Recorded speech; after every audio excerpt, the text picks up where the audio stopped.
What is up, YouTube? It's I Can Swim here with another tech tutorial made easy.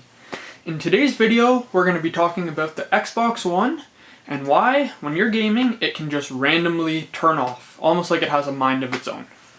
So, note there are multiple reasons for this happening, and we're going to be covering the most common one in this video.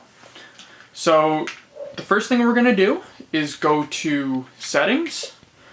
So if you click in your Xbox button, and along the top on the far right is going to be the system setting, and we're going to click Settings here. Once we're here, we're going to be looking for the network option, and then we're going to go Network Settings and Advanced Settings.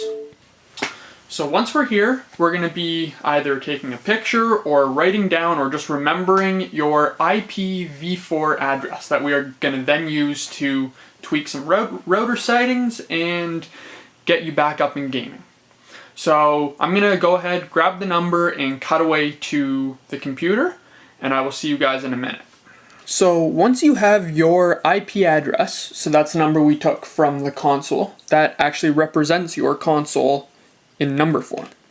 We're going to open a web browser. I'm using Mozilla Firefox. Yours might be Safari, Google Chrome, Internet Explorer, or any other browser out there. So we're going to open that and log in to your router. To do this, 9 times out of 10, the default gateway will be 192.168.0.1. To confirm this, you can always open command prompt and type ipconfig, and that will give you the default gateway or the path you need to get to your actual router.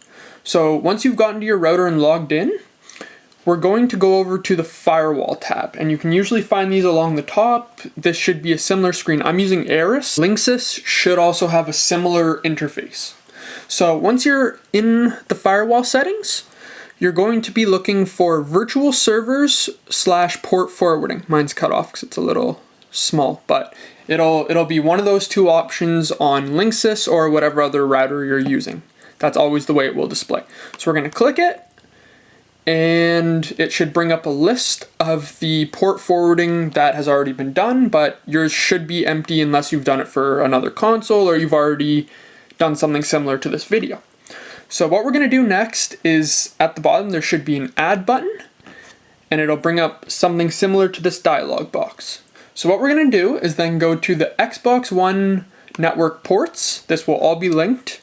You're going to go to this page, and it's got a list of the ports, or these are like almost like portals, if you will, that the Xbox servers use to send and retrieve information, like your gaming data, your trophies, your profile, all that stuff. This is what it's going to use to talk to Xbox.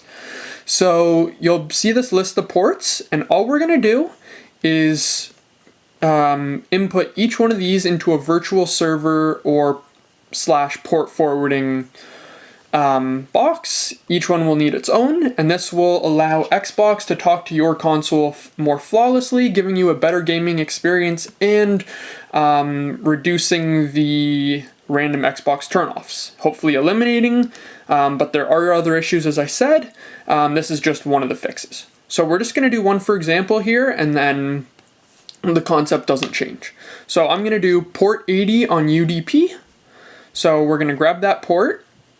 We're going to come back over here. Just type in a description for what you're using it for. For me, it's Xbox One. It's just to identify if I'm coming back and doing any other IT stuff. And for you, same thing. And then we're going to put the port in here, so 88. And that's going to be the port from and to. So if you wanted to open multiple ports, you could do 88 through, let's say, 100. So that would open ports 88, 89, 90, so on and so forth, up to 100. But we only need the one, so we're just going to do 88 to 88. And the format is going to be UDP. The two options are TCP, Transmission Control Protocol, and User Data Protocol. If you're sometimes, like on PS4, you need both, like it'll talk on 88 on both TCP and UDP, but for Xbox, it's just UDP.